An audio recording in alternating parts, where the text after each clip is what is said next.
যতবার আমরা জুলাই সনদের পক্ষে কথা বলি, যতবার আমরা গণভোটের পক্ষে কথা বলি, আমাদেরকে দোহাই দিতে হয় যে এতগুলো লোক মারা গেছে।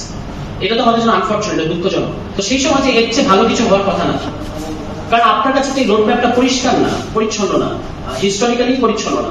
ফলে এখানে তো যতটুকু হয়েছে আমাদের কথাবার্তার মধ্যে যদি আমরা ওইটুকু হারাতে শুরু করি, তাহলে তো এই মুহূর্তে সবচেয়ে খুশি হবে কে? যারা এটা হতে দিতে চাচ্ছে না তারা। ফলে আমাদের কথাবার্তাগুলো এরকম হলে আমার কাছে মনে হয় যে প্র্যাগমেটিক হবে এবং অলসো রেভলিউশনারিও হবে, যে যেটুকু এই জুলাই সনদ কিংবা গণভোট কিংবা সংস্কার এগুলোর মধ্য দিয়ে প্রকৃত রেভলিউশন আসবে না, কত সত্য। কারণ কি?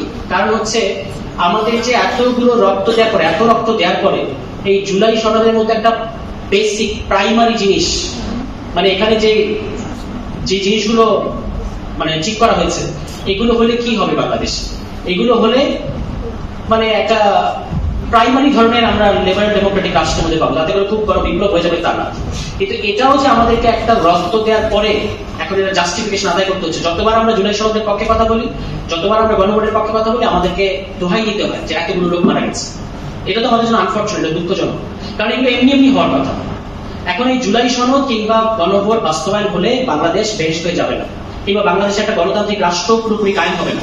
কিন্তু তাই বলে এই যে প্রসেস, যার মধ্যে অনেকগুলো প্রশ্নের ও বিতর্ক আছে, সেই প্রসেসের পরে একটা গণভোটের মধ্য দিয়ে এখন যেখানে আমরা আসলাম, এটা কি আমরা এখন প্রশ্নবিদ্ধ করার মধ্য দিয়ে বলবো যে এগুলো তাহলে আর দরকার নেই, আমাদেরকে মানে আবার নেক্সট যখন বিপ্লব হবে সেটার জন্য অপেক্ষা করতে হবে? আমার মনে হয় যে এটা প্র্যাকটিক্যাল হবে না।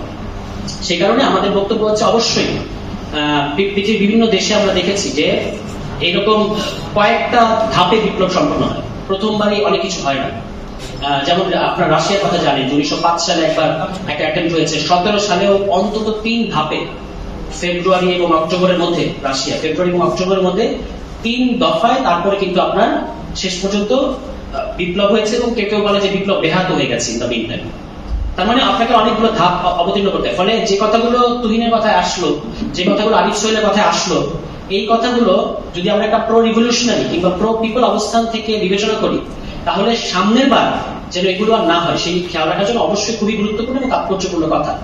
কিন্তু আমাদের বক্তব্য হচ্ছে যে আমরা তো এখন শুধুমাত্র ইন্টেলেকচুয়াল এক্সারসাইজের জায়গায় নাই।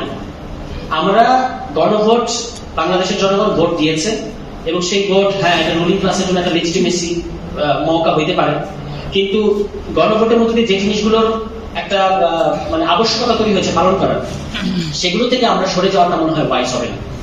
এবং এই জন্য এখন আমরা যদি এখন গণভোটের পদ্ধতি কিভাবে গণভোট হলো, এখানে এটা কিভাবে আসলো, কিংবা ন্যাশনাল কনসেনসাস ছিল কিনা, এই প্রশ্নগুলো বেশি করতে থাকি, তাহলে কিন্তু আমার ধারণা যে আড়ালে হাসেন অন্তর্জামী বলা হয় না, তো সবচেয়ে বেশি খুশি হবে বিএনপি।